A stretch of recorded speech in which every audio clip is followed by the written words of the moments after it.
Ik ben ongelooflijk blij, Lisette, dat ik hier vandaag op eigenlijk een van de laatste dagen dat ik nog op Bonaire ben, bij de onthulling van deze klussenbus kan zijn. Want we hebben er inderdaad vaak over gesproken, over geappt.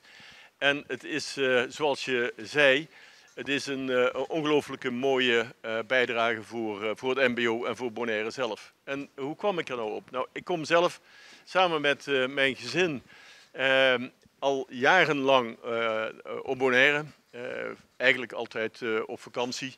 Maar vorig jaar toen gingen we hier een jaar wonen, aangezien mijn vrouw toen bij Casa Kido ging werken als verpleeghuisarts. En dat kwam goed uit, aangezien ik op dat moment ook afscheid nam van mijn functie als voorzitter van Bouwend Nederland. Ik was 10 jaar voorzitter van Bouwend Nederland. Dat je dan toch van alle leden van Bouwend Nederland cadeaus krijgt. Flessen wijn, mooie boeken, cadeaubonnen, etc.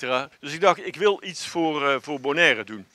Nou, als voorzitter van Bouwend Nederland weet ik als geen ander dat de opleiding van studenten bouw en techniek van essentieel belang is, omdat er altijd behoefte is aan nieuwe huizen, betaalbare huizen, maar ook aan onderhoud van huizen.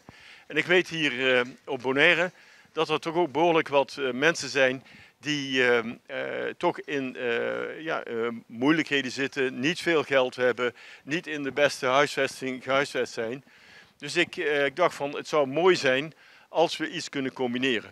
En ik kende vanuit mijn voorzitterschap bij Bouwend Nederland, kende ik natuurlijk de mensen van Mondriaan College, omdat die ook vaak de opleiding doen voor bouw en techniek in Nederland. En ik had dus aan een van de mensen van Mondriaan in Rotterdam gevraagd, aangezien ik wist dat zij contact hadden met mbo Bonaire, van kun je niet eens contact zoeken daarmee met mbo Bonaire om eens wat suggesties te doen. En toen kwam inderdaad het idee, het appje van jou kwam met het geweldige idee om een klussenbus te doen, waardoor we 2 vliegen in 1 klap konden slaan. Dat was 1, natuurlijk de studenten ervaring laten opdoen in de praktijk. En dat is toch veel leuker, hoe goed de klaslokalen hier ook zijn en hoe goed de docenten ook zijn, als je dat in de praktijk kunt doen en eigenlijk concreet meteen het resultaat van je werk ziet. En je slaat de tweede vlieg in een klap, namelijk je doet ook wat voor de inwoners van Bonaire. Dus ik vond het een fantastisch idee wat jullie hadden. En heb toen dus op de uitnodigingen voor mijn afscheidsreceptie gezegd van, als jullie iets willen geven, liever geen cadeaus, maar een donatie voor het financieren van een klussenbus. En er kwam inderdaad een geweldig bedrag uiteindelijk bij elkaar. Dus ik was inderdaad blij dat ik je een mooi bedrag kon overhandigen. Nou, en in dat jaar toch iedere keer weer wachten, wanneer komt die bus nou?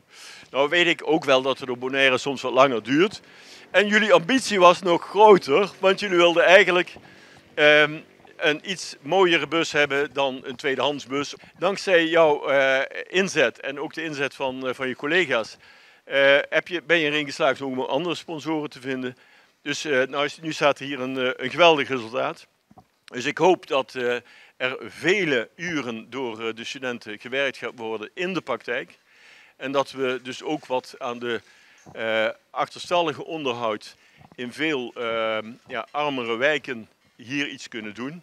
Want Bonaire verdient het om niet alleen goede huisvesting te hebben voor toeristen, maar met name voor de eigen bevolking. Ik dank je wel.